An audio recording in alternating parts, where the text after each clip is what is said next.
Hello, Hello, ladies and gentlemen. Could you please confirm that you can see me and hear me? we can see you and hear you. Great. So let's start. Ladies and gentlemen, today we will discuss, I will share my screen right now. Today we will discuss the so-called STP model. It is about how to find your target audience. Okay, let's start. Oh, do you see the slides? Yes, Okay, let's go. Ladies and gentlemen, actually, we should clearly understand that our market. Okay, there are only 6 persons participating in our lecture. Okay, just great. Okay, so, ladies and gentlemen, uh, we should clearly understand that there is a big difference between the total market, the whole market, which is available to us, and the target market, the market on which we are actually working. Here you see a very beautiful picture in the lower part of the slide. Total available market, TAM, served available market, SAM, and target market. What's the difference between these markets? The total available market is actually the whole market which exists around us. Here we have a very good definition how big is the universe.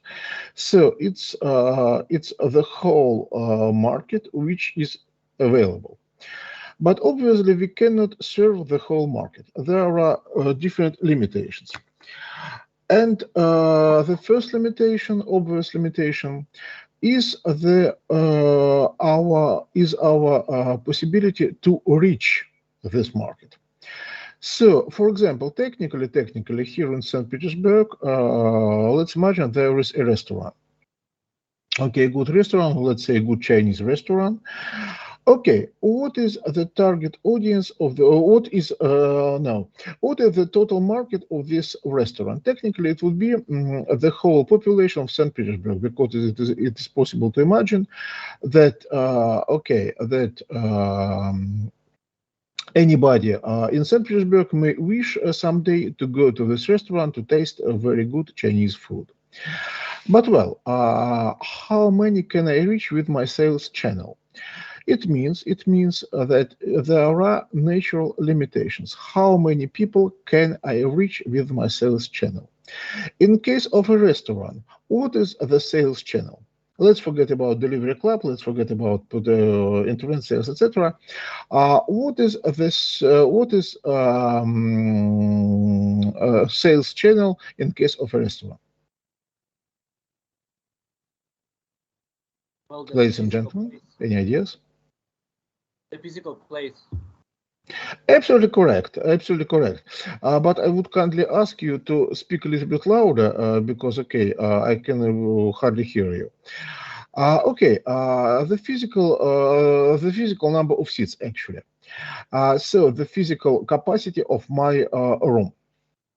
And well, and in case of a target market, who will be the most likely buyers?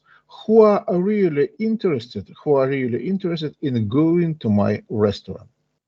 Ladies and gentlemen, we should clearly understand that our physical capacity in case of a restaurant should be somewhat above the average number of visitors during a given period of time, because we should plan enough seats to be able to serve our customers during peak hours. Do you understand, guys?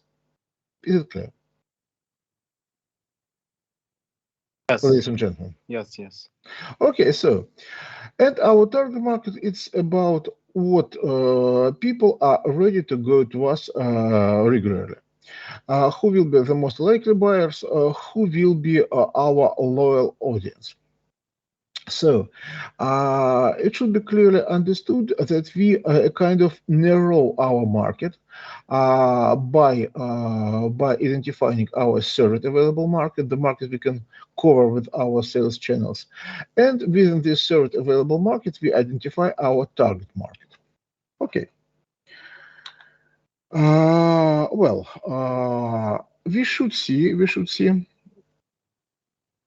that in case of a market, the market can be defined as people and or organizations with needs or wants. So organizations as people who that are needing something, and they should be able and willing to buy. It means they should be able and willing to pay for our product. Let's go further.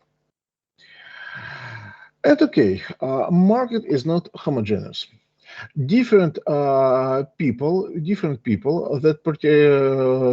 who participate in the market may have somewhat different demands, may have somewhat different opportunities to buy. They may have different purchasing capacity, etc. So, for example, technically, let's go back to our example of the Chinese restaurant. People may be willing to buy food from us, but it is very difficult for them to come to our restaurant physically. So if there is a delivery service, they maybe will be happy to order this food. But without this delivery service, okay, they will never become our real customers. So it is obviously related, as you understand, with the sales channels. So it is not enough for us just to design a product. It is not enough for us to understand what our customers are. We should clearly understand and we should clearly design our sales channels. Guys, do you understand? Is it clear? Yes. Okay, so let's go. STP process or STP model. Here we have a good definition. This model includes, or this process includes, three stages, three consecutive stages actually: segmentation, targeting, and positioning. Segmentation. In this case, we divide the total market into more or less homogeneous groups. So we identify homogeneous groups within the market. The next stage is targeting. In this case, we have to choose one or more segments with which we will work. So obviously, we will not be able to cover the whole market. It is very difficult due to our physical limitations and due obviously to the different needs of different customers. We have to select one or more segments to enter. And positioning. We have to communicate to our target audiences the advantages of our products, the advantages of our brand, so that this target audience decided to cooperate with us. It is about long-term cooperation between the company and its customers. Ladies and gentlemen, do you understand it? Is it clear? Yes, it is. I have a question. Mm-hmm. What is the difference between the positioning and promotion, or it is the promotion in the positioning? Okay, actually, you are absolutely correct. It's a very good question. Promotion, it is a tool of position, as you understand it, because we cannot position without using promotion tools. It's clear. But actually, we should understand that while these two concepts are closely related, they are not synonymous. Promotion can be used without positioning. Positioning, it's about strategic goals. We have to link, how should I say, to glue, so to say, our target audience to our company. In case of promotion, okay, promotion, it is a tool which is used for positioning, obviously, but promotion can be used for tactical goals. For example, we organize a discount campaign, and in this case, obviously, it will be a case of promotion, but it will not be a case of positioning. Do you understand it? Okay. Do you understand it, or you have some questions? No. It's clear. Okay, great. So let's go. In case of segmentation, as I have already said, we divide the market into segments. What are segments? Segments are homogeneous groups of consumers. Okay, as we have already said, consumers may be represented by people or by organizations. It depends on the market we work on. In case of consumer market, it's about people. In case of B2B market, okay, in this case, we have to deal with organizations. What is the homogeneity of these groups of customers? This homogeneity is based on the similarity of their needs and wants. So, if we manage to clearly identify homogeneous groups of customers on the market, it will help us to address these groups more efficiently. Our value proposition will be targeted. It will not be global, it will not be too broad, it will be targeted to specific groups of customers. Ladies and gentlemen, do you understand? Is it clear? Guys? So it's about choosing some not so broad niche. I don't understand. Could you please repeat or reformulate your question? Okay. So is it about choosing some specific market? So not the whole market, but some part of it. Absolutely correct. Okay. But it is a preliminary stage of this selection. Before we choose a specific part of the market, we have to identify the specific part, as you understand it. So we have to divide the market into different segments. After this, we will select segments which are the most attractive for us. Do you understand it? Yes. So in case of segmentation, we do not define the target audience yet.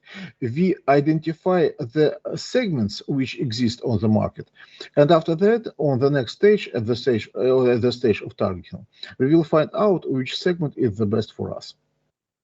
Is it clear? Yes, it is. Okay, great. So let's continue.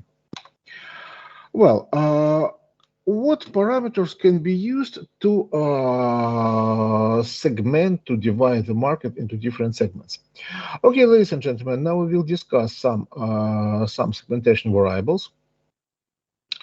We should understand that segmentation may be single and multiple variable based. In case of single variable segmentation, we use just one parameter to divide our market into different segments. Okay, it may work, but in this case, our approach risks to be too general. Normally, we should use and we would use multiple variable segmentation. In this case, we select different variables. And we, how should I say, we use a superposition of different variables for this segmentation. I will explain it a little bit later. Now, the first parameter which can be used for segmentation is geographic segmentation. We use geographic criteria. It's very simple. Town, city, rural areas. So it's about the location where people live. Population density. There are more populated areas, there are less populated areas.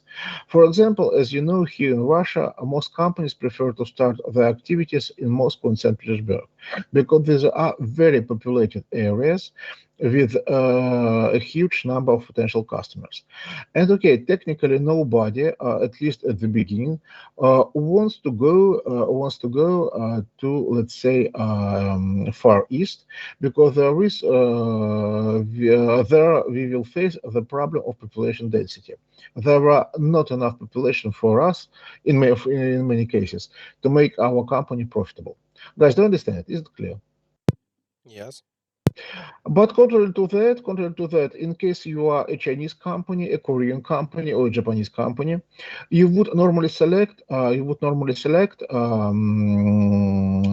Far East, at least as a starting point of your marketing campaign, because this area are close to you and it is easier for you to cover it with your marketing tools.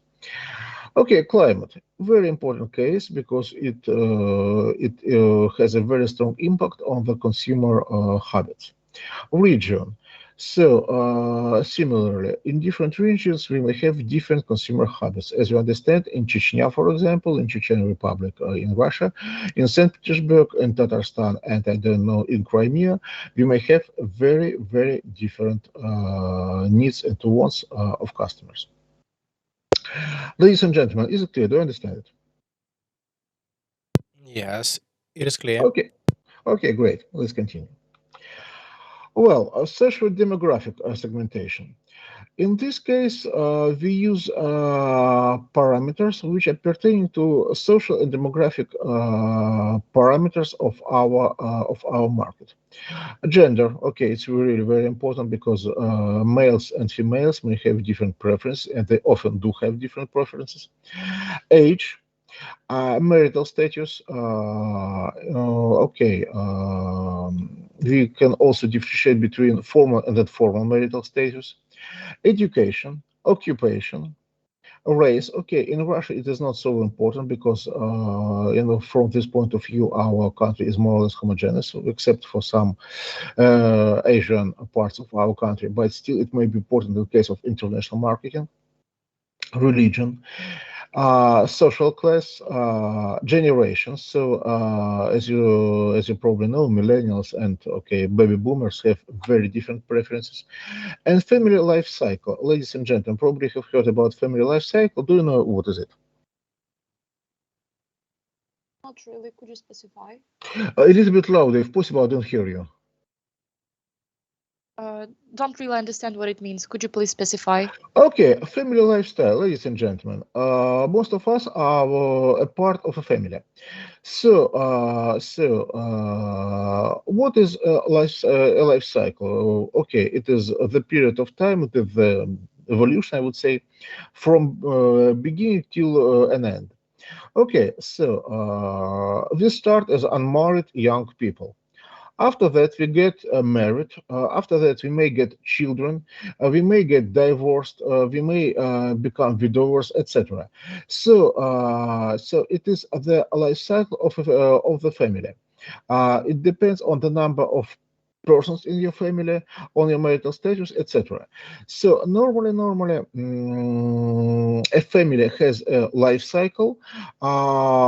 It includes different stages, as I already said, and on different stages of this family life cycle, you may have different needs, you may have different demands, and you have made different purchasing possibilities. For example, when you have children, okay, in this case, you will hardly be able to invest in anything beyond your children. Okay, I'm joking a little bit, but technically it's very close to the reality. Okay, in case you are married young without children, okay, in this case, you have a very different situation. Guys, do you understand? Is it clear? Yeah, thanks. Now it's clear. Okay, let's go. Let's go. Oh, well, here we have psychographic segmentation, lifestyle, motives, personality. In this case, we take into account individual characteristics, individual lifestyle characteristics of our potential customers. Well, what does it mean? Demographics, let's go to the previous slide, demographic characteristics. They provide the basis for the analysis. But psychographics helps us to better understand the real preferences of people. Because in this case, we don't only understand the group to which this audience belong. I don't know, Christian, unmarried, etc. We also understand personal traits, attitudes, and habits, and it helps us to better understand how to work with these people. Ladies and gentlemen, do you understand it? Yes. Okay, let's go to an example. Ladies and gentlemen, I hope you recognize this logo. It's okay. What is it?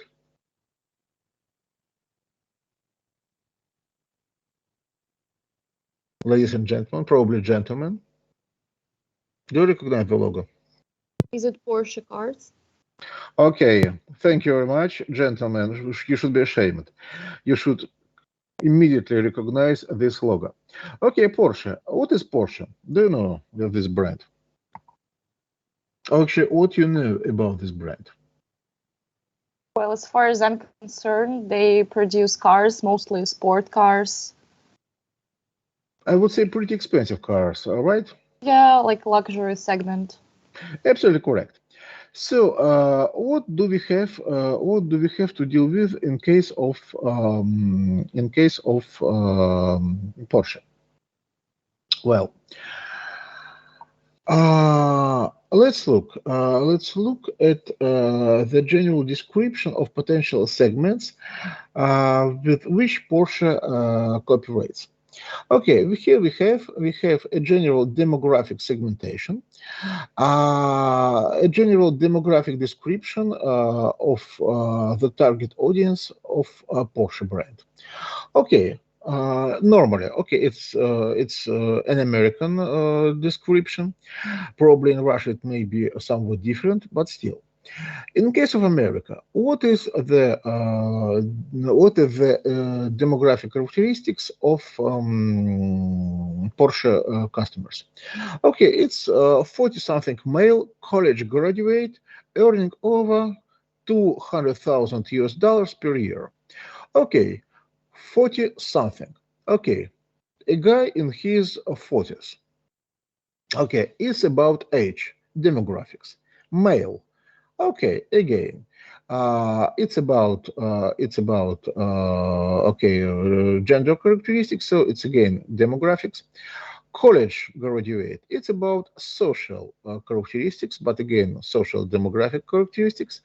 Okay, a guy who earned his degree from a college.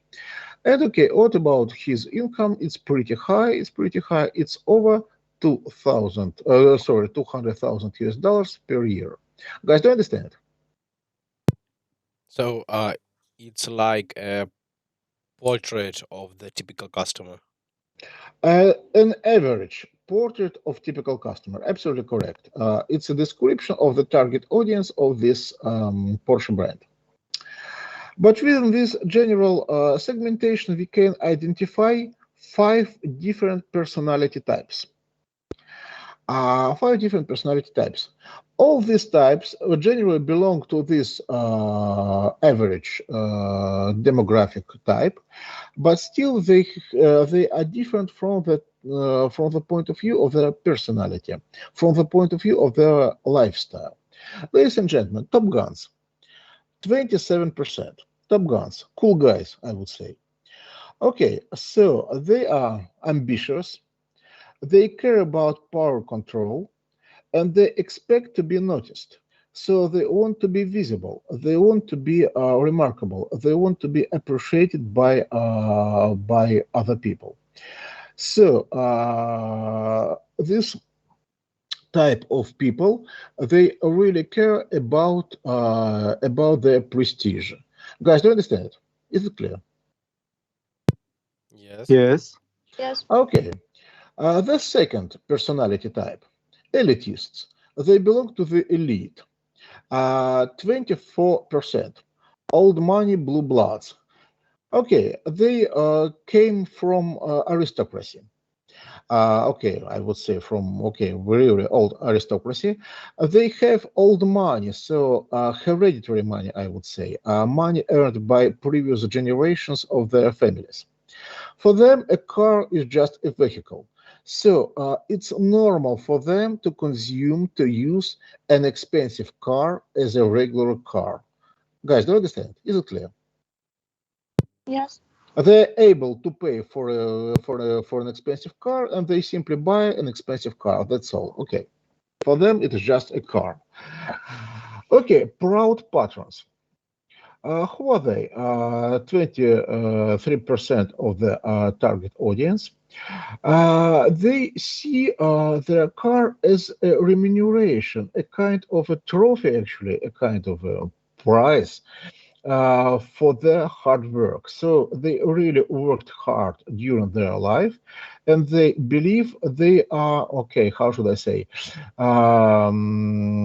They are worth such a good car. Guys, do you understand? Yes. Okay. So Uh, they understand it as a reward for their work. Absolutely correct. Absolutely correct. They worked really hard, so they earned this car. Absolutely. Moving on. 17%. Okay. Okay, it's a French term. I hope you understand it. People who simply enjoy their life. So, thrill seekers. The car for them is a means of excitement. Don't forget that Porsche is a sport car, so it can provide specific experience. And this guy normally seeks thrill, new impressions, new experience, new ways of excitement. Ladies and gentlemen, do you understand it? So it should be a guy who wants um, to drive fast ec- n- Okay, we can describe it in this and way: to feel drive this. fast, to drive fast. Okay, I wouldn't say to die young, but okay, to drive fast at least. Okay. Okay, fantasist. Okay, okay, fantasist. Okay, the car for them is a form of escape. They do not care about impressing other people. They they purchase this car for themselves, and for them it is a form of escape. I would repeat this formulation again, ladies and gentlemen. Do you understand what it means? Escape. Yes. So What it means? Could you please explain to everybody? And in this term, it means that the car of Porsche gives them opportunity to uh, be out of their box, to feel some extraordinary feelings, Mm-hmm. adrenaline maybe, and they are engaged in this sport fast activity, so they like to do this. Absolutely correct. Brilliant explanation. Thank you very much. Okay, so let's go. Sorry, guys. Let's go. About Harley Davidson. Okay, ladies and gentlemen, I hope you know this bike brand. Okay, again, we have also psychographic segmentation on the basis of lifestyle of users. Uh, sensitive pragmatist, 29%. Blue collars, workers technically. They are practical, and they take motorcycle riding seriously. So they pay attention to motorcycle riding, and they like motorcycle riding.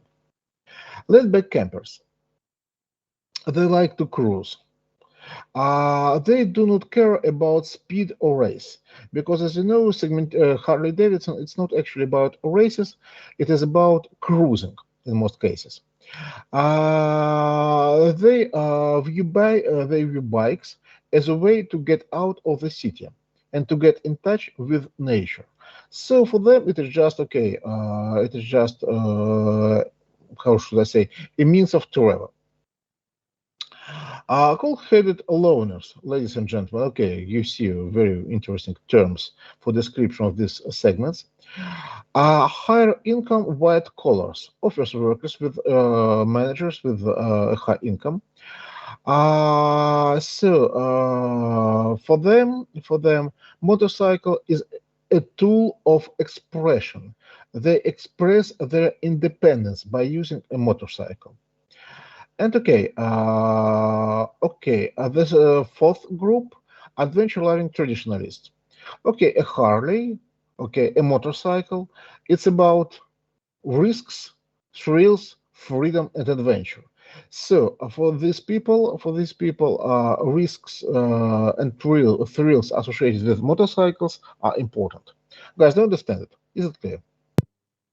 yes. Okay. Okay, so classic capitalists. Okay, who are they? They represent the traditional American success story, a class of winners. These are people for whom their child's dream came true. years before, they promised themselves that someday they would own a Harley. And okay, they managed to do so. So they managed to win money, and after that they managed, okay, actually to buy a Harley. Ladies and gentlemen, you understand that Harley Davidson are pretty expensive, so you cannot buy this motorcycle if you don't have enough money. So these guys represent the traditional American success story. Okay, Cookie Misfits, who are they? Bad guys, wild men. Okay, how should I say? A kind of rebels, actually. They enjoy creating an image of, okay, wild men, as we see on the slide. And for them, the sound and speed of Harleys are important. So they pay attention to the visual, I would say, to the acoustic effects of motorcycles. And okay, stylish status seekers. Okay, as you know, riding a motorcycle is stylish. And okay, these guys, they are young, they are elitist, so they belong to the elite. They have enough money to buy a Harley. And okay, they believe that riding a Harley makes you distinct from other people, from the crowd, I would say. Ladies and gentlemen, do you understand it? Yes, and Okay. Mhm. this segmentation, does it have a percentage of so-called other groups, or they are describing all types of their customers? Okay, actually, I didn't sum up the percentage. We can try to find it out. 20% on this page, 30% on this page, 53, 70, 80. No, I guess it covers the whole target audience of the Harley Davidson brand. Okay. Okay, it's not so important actually. Here we have a general description of lifestyles which are typical for Harley Davidson users. Ladies and gentlemen, here we have different needs of different people. We have a very practical approach, which is typical for the sensitive pragmatists. Okay, we have people who want to express their independence with a car, with a motorcycle. And okay, we have people who use Harley for risky travels, for new experience. So in this case, we have different needs of different targets on different, how should I say, of different parts of the same target audience. So, ladies and gentlemen, you should clearly understand what your customers are interested in order to be able to offer them the value they are seeking. Okay, let's go. And here we have as a parameter for segmentation benefits sought segmentation. What benefits do customers seek from the product? Emotional benefits, social benefits, physical, okay, I would say material benefits, etc. So in this case, we also should be able to provide our customers with the benefits which are important for them. Well, just a moment, I will put this information on the slide. Okay.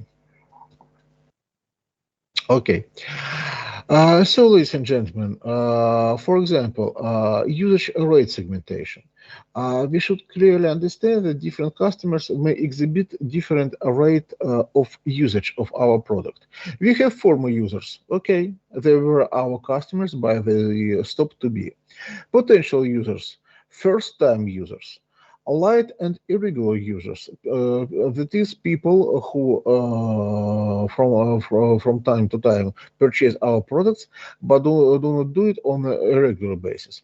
Medium users, heavy users, etc.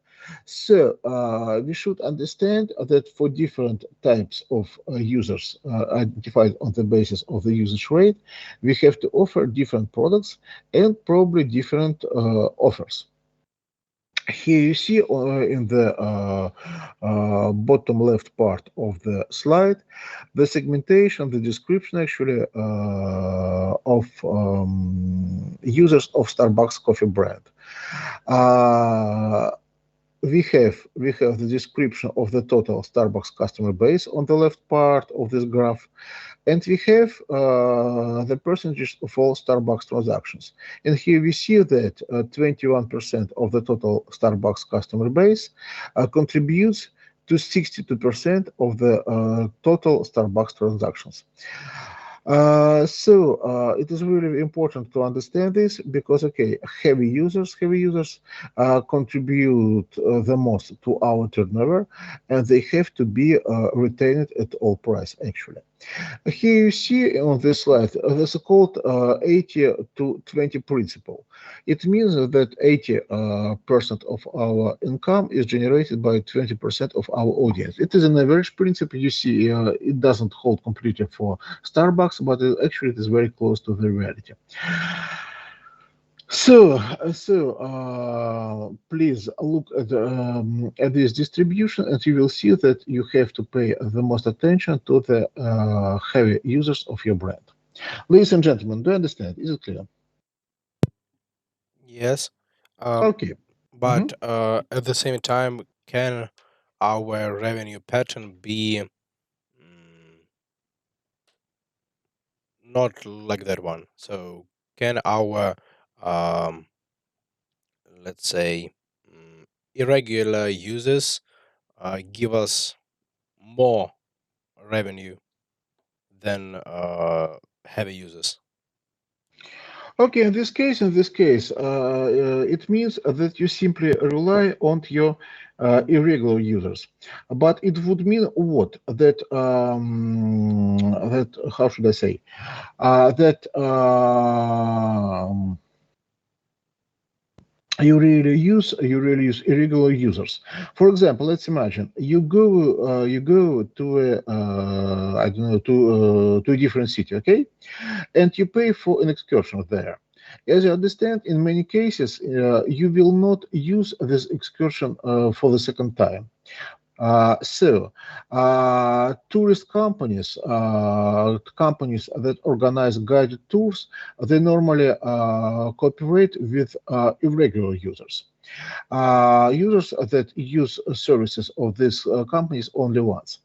And in this case, obviously, the main part of your income will be generated by irregular users. But this case is very specific. In most cases, we work with customers that use our products regularly. Do you understand it? Yes. Okay. Thank you. Mhm. And it would be the normal distribution, as I already said.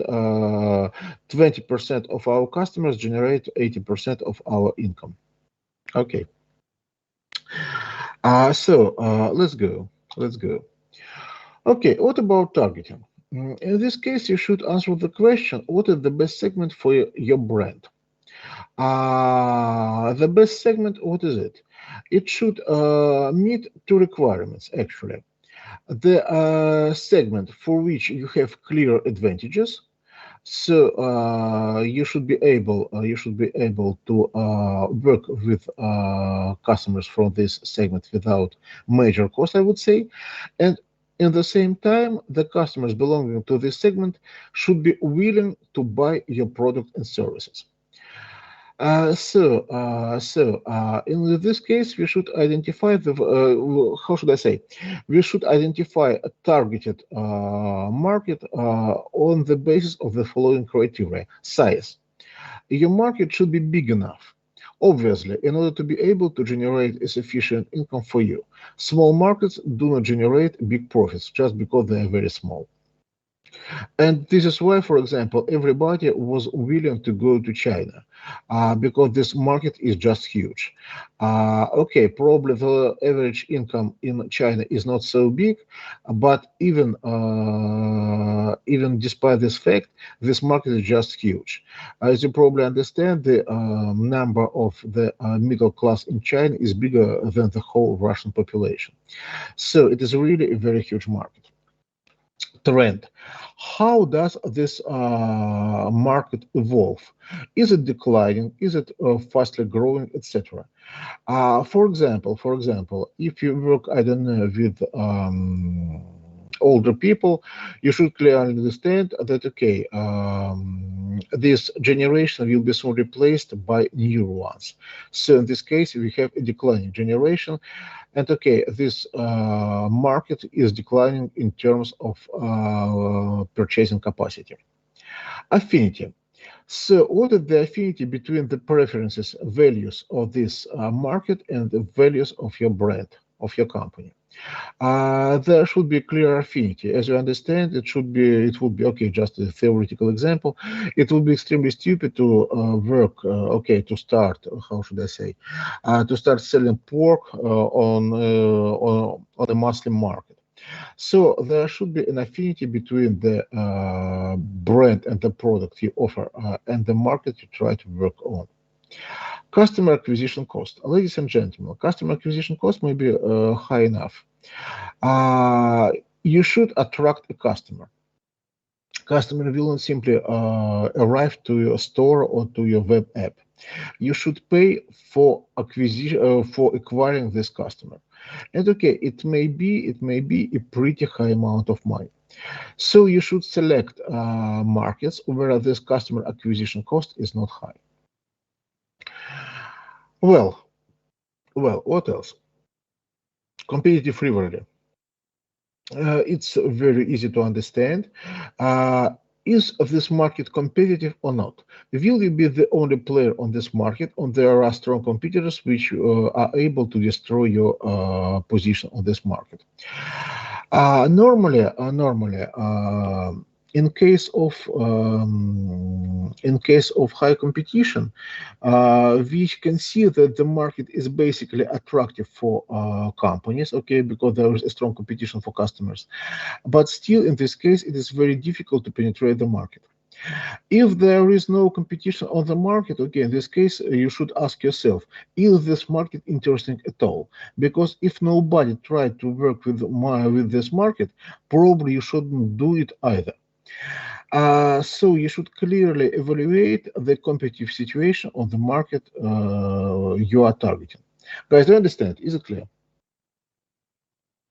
ladies and gentlemen?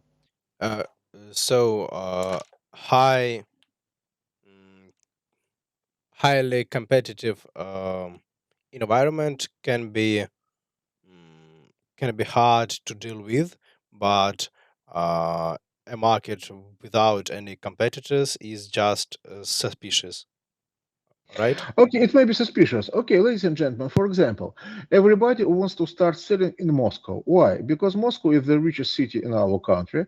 There is a lot of customers there. Okay, it's the most populated city in our country. It's the biggest market, etc. But as you understand, as everybody wants to work in Moscow, there is a crazy competition there. And thanks to this competition, or if you prefer, because of this competition, customers in Moscow are very, very selective. Well, in this case, if you manage to penetrate the Moscow market, okay, you may earn a lot of money. But okay, the competition may be very, very high and very, very difficult for you. In other, how should I say, to the contrary, if you go to a market which is now just which is without competitors right now, okay, it may be a very good market, uh, but it may also be a suspicious market. Okay, why nobody didn't try to penetrate this market before you? There may be two reasons. This market is this market does not exist, to put it simply. It means that while there are customers which belong to this segment, they are not able to pay for a product. Okay, they're not interested in anything. But on the other hand, it may well be that this market, requires specific competencies which are not, which are absent in other competitors, but you may well have these competencies. And in this case, you can easily penetrate this market and to become the only player on it. Do you understand it? Yes. Okay, so it really depends on the real situation. Ladies and gentlemen, here we have a theoretical framework for analysis of markets, for development of your products. But this theoretical framework should be checked with the real situation on the market. You should use this criteria to analyze the market, but you should understand the nature of the market in order to be able to efficiently work on it. There are no general recommendations. If there are no competitors, so please avoid this market yourself. If there are if there are many competitors, it means this market is very big. Please go there. You should try to understand the nature of the market yourself. Is it clear? So it is optional for every market and for every Absolutely, firm. Okay, absolutely, I see. absolutely. Well, mhm. Well, what does it mean, ladies and gentlemen? There are three general strategies for selecting target markets. The first strategy is undifferentiated targeting. It means that in this case, you don't really segment your market. You consider your market as one big market without no individual preferences of customers on this market. And you develop the single market mix. You probably remember what market mix is. What market mix is. It's combination of product, price, place, and promotion. So in this case, you use the same marketing mix for all customers on the market. Ladies and gentlemen, I would quote Henry Ford, the famous American car manufacturer. Okay, he was quoted to say that they can have their car in any color they want as long as it's black. It means that Henry Ford was selling only black cars. He didn't care about individual preferences of his target audience. He simply tried to reduce cost of production. And okay, in this case, he simply produced black cars without any color shadows. Okay, concentrated targeting. In this case, you just select one segment of a market. You don't select several segments. You select one segment and you try to penetrate only this market. In this case, okay, what are your risks? Ladies and gentlemen, don't put all your eggs in one basket. It means that if you fail with this niche, you will not be able to survive because all your efforts are concentrated within this small market. Ladies and gentlemen, do you understand it? Is it clear? Yes. Okay, Yes. great. Let's continue. Okay, here we are. Okay, in case of a multi-segment targeting, what do we have? We select more than one segment.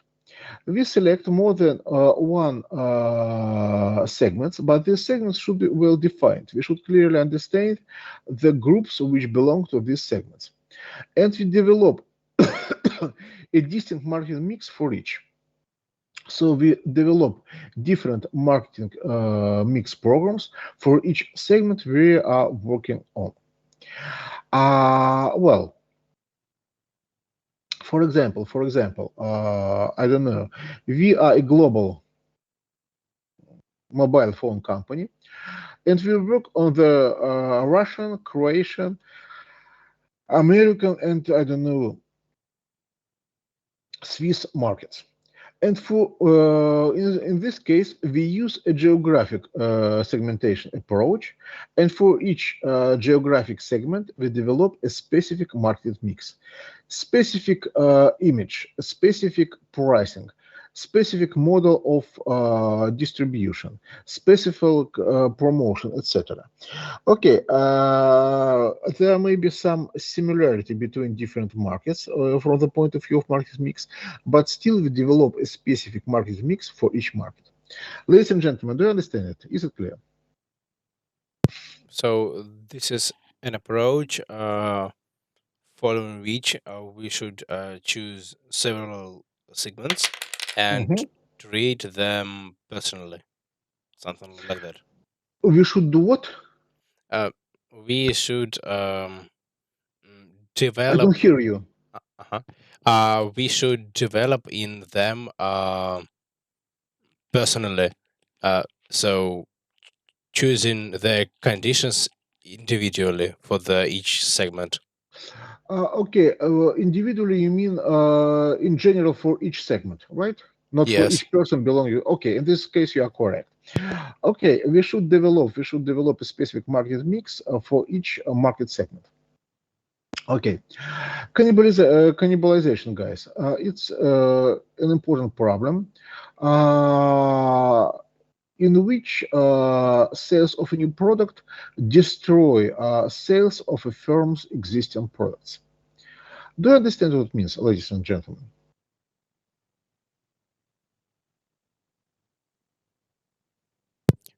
So the new product in some way replaces some existing ones. Absolutely, absolutely correct. Absolutely correct. The most famous example of this cannibalization is the launch of the Diet Coke in America. Diet Coke, so sugar-free Coca-Cola. It happened a long time ago, and well, it undermined the sales of traditional Coca-Cola, because, ladies and gentlemen, as you understand, people likes the taste of Coca-Cola, but sometimes people just doesn't want to drink it with sugar. But it has okay, before the launch of Diet Coke, people has to okay, people has no option, has no choice between sugar-free or normal Coca-Cola, because there were no sugar-free cola sales on the American market. And okay, when the Diet Coke was launched, it partially destroyed the sales of traditional Coca-Cola, because people who didn't like sugar simply switched to the Diet Coke. Ladies and gentlemen, do you understand? Is it clear? Yes, it is. Another example, which is more related to the e-business, it is the case when e-sales destroy traditional sales. So in this case, what happens? You launch a website to cover customers beyond your geographical location. But in many cases, it happens that prices on the website are more attractive than prices in traditional stores. Okay, it can be simply explained by the fact that okay, product on the website are normally sold from the stock, while in case of traditional store, you have to pay a higher rent for the normal store. And well, people often go to a traditional store. They select a product. It happens very commonly in case of home appliances like washers, vacuum cleaners, etc. Okay, you go to a traditional store to select a product, and after that, you go to the website of the same company, and you order your vacuum cleaner at a lower price from this site. You may even not go to the traditional store. You simply buy product from the website. In this case, your website doesn't simply increase your sales. You cannot say that in addition to the your traditional audience, you added the internet audience. The situation is more complex. Some people from your traditional stores switched to the internet store, and it makes your traditional stores less profitable. Guys, do you understand? Is it clear? Yes, it is. Okay, that's great. Let's go. Let's go. Okay, finally we go to the positioning. What is position, guys? It consists in designing the company's offering in order to make it meaningful and distinctive from the competitive point of view in the target customers' minds. So, ladies and gentlemen, you should clearly explain the benefits, the advantages of your products to your customers. It is actually not about the product, as you see on the slide. It's about the customer perceptions of your product. You should make customers believe that your product is the best choice for them on the market. Probably it is not so, but you should make your customers believe in it. In order to reach this goal, you should clearly differentiate your product. You should clearly demonstrate its competitive advantage, and you should demonstrate to the customers the value of these competitive advantages. Ladies and gentlemen, do you understand? Is it clear? So it's not about the actual situation on the market. It's about the understanding of your customers of that market. So Okay, actually, from the theoretical point of view, the values you convey to your customers should correspond to the real values of your product, okay, to the real advantages of your product. But okay, now what we can say. In case of Apple smartphones, for example, they are very popular among customers, as you know. But what are about real advantages of these smartphones? Apple managed to explain to the audience that Apple smartphones are stylish, are good, I don't know whatsoever. And okay, people prefer to buy these products because they believe that these products have these features. But do they have these features in the reality? Okay, I'm not sure. It's about convincing your customers that your product has benefits which are available for the audience. Okay, you should not lie to your customers. Oh, I would say you should not completely lie to your customers. There should be a basis for this positioning. This position should not be completely invented. But okay, some values which are conveyed to the customers may be, how should I say it, intangible. Do you understand it? yes, I got it. Okay, so let's go. Let's go. Okay, normally we work on competitive markets. In case of positioning, we should demonstrate that our products are different, that they are special. So they have features that differentiate them from the market. What is unique about this brand? They have unique features that are available for the customers. We should not simply demonstrate the difference. We should demonstrate that this difference is valuable, is important for our target audience. Guys, do you understand? Is it clear? Yes. Okay, let's go. Okay, here we are. Brands and products can be positioned on the basis of two different approaches. Actually, these approaches are not mutually exclusive, they may be combined. We can use a functional approach and expressive approach. Symbolic approach. In case of functional approach, okay, we convey the idea that our products have better technical characteristics in comparison with other products. In case of food, okay, it is, I don't know, it has a lot of energy for you. I don't know. It is tasty. It is okay. I don't know. It's organic.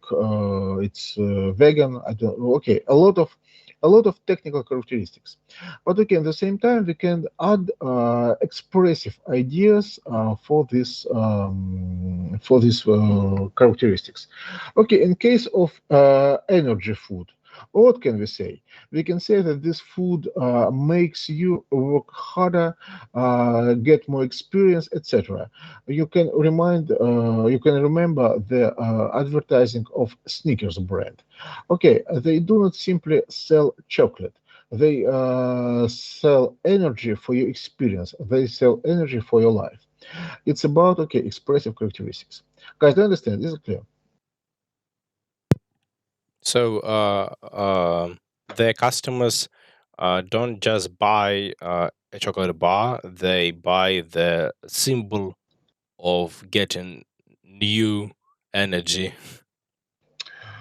Not exactly. They are buying not just chocolate bars. They buy a possibility to live more efficiently, I would say. Okay, I see. Okay, and more efficient it means как бы, to get new experience, etc. So it's about okay, okay, it's a combination of functional and expressive characteristics. Okay, so what are the criteria that can be used for positioning? So you should clearly understand the features of your products that are used for positioning. These features should be important. So they should be important for your customers. You may add some features to your products. You believe that these products are important for you, but okay, you are a developer of the product. You don't see this product with the eyes of your customers. You should be sure that these features are important for your customers, not for your engineers. Okay, it should be distinctive. It should be clearly visible, so to say. If this the advantage exists, but customers do not perceive it, okay, in this case, okay, we will hardly be able to demonstrate this as a real advantage. Superior. So it should make your products better in comparison with the products of your competitors. Communicable.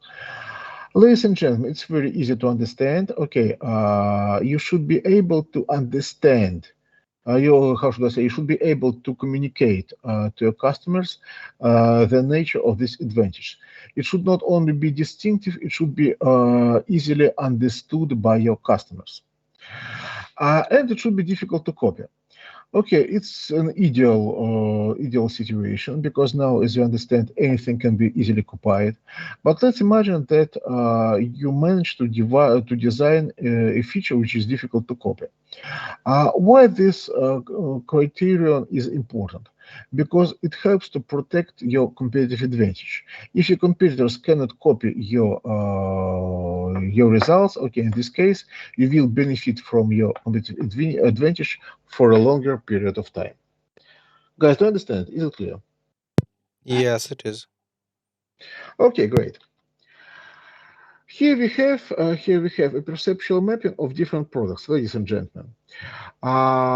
We should analyze characteristics of our products. We can use multidimensional matrices. Here we have a two-dimensional matrix. We have characteristics sugar and caffeine. High in sugar and high in caffeine. Okay, Coke and Pepsi, obviously.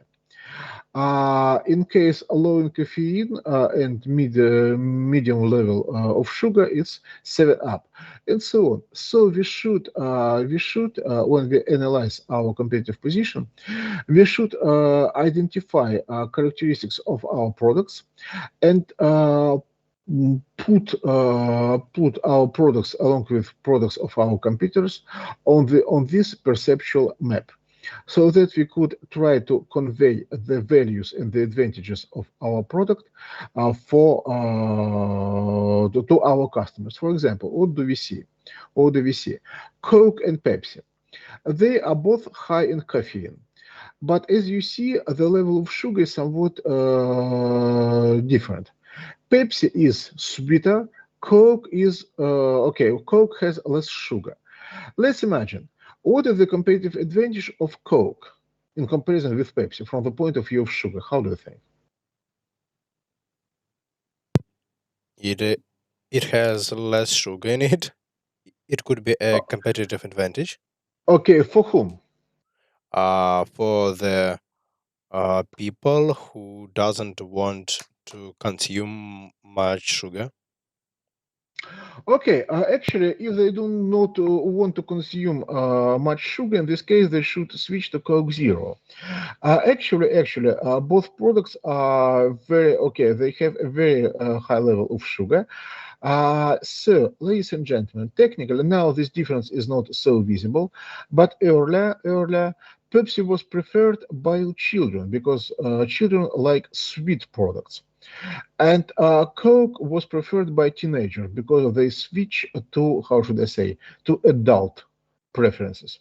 So in this case, we have the situation when the product which almost the same level of sugar, okay, they are really very similar, may have two different target audiences, children and okay, teenagers. Guys, do you understand? Is it clear?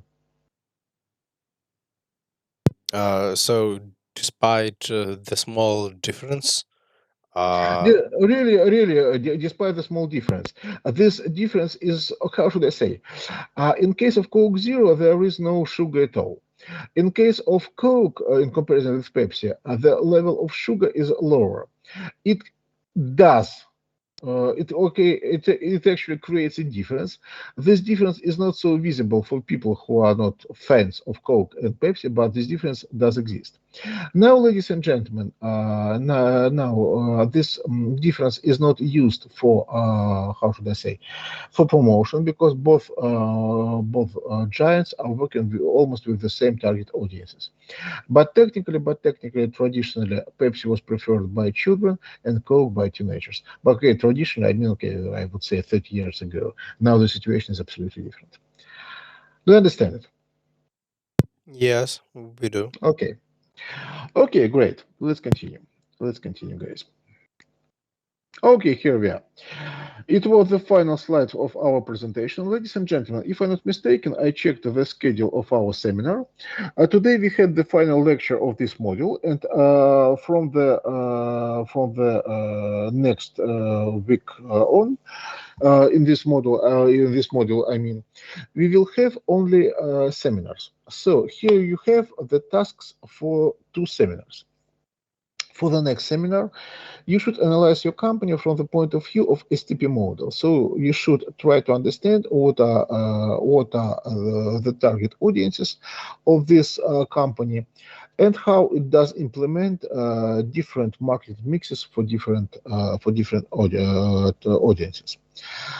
For the seminar, which will take place on 14th of October.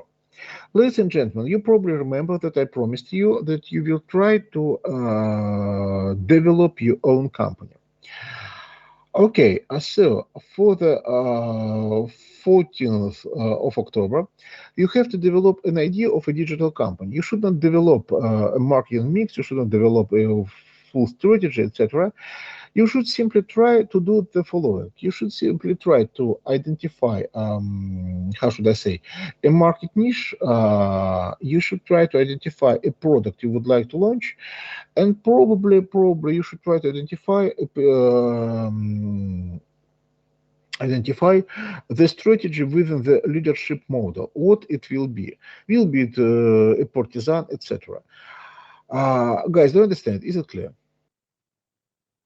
So, we need to develop an idea of a company, Mhm. um, including its niche. Uh, Okay, technically, what? technically, you should Mhm. use the slides from the first presentation. Okay. Okay. Uh, Okay, you may use the slides from the second presentation about the market mix, but you should not develop the marketing mix completely. Probably it will help you to understand what product you will offer. Okay, combination of service and product, etc. But technically, you should base your presentation on the slides from the first lecture. Okay. okay. By the way, could you please upload um, our recent lectures slides to LMS? Because last week I've They have been uploaded. really, it's strange. I didn't. Okay, I'll check now. Sorry. Please check. No problem. Do it. Okay. Okay, ladies and gentlemen, that's all. That's all. Do you have any questions? No questions. Okay, ladies and gentlemen, thank you very much for participation.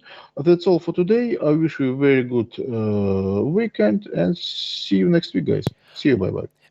Excuse me. Mm-hmm. And you will upload today's lecture in some time. All right. Mm-hmm. Mm-hmm. Okay. Thank you. Goodbye. See you. Bye bye.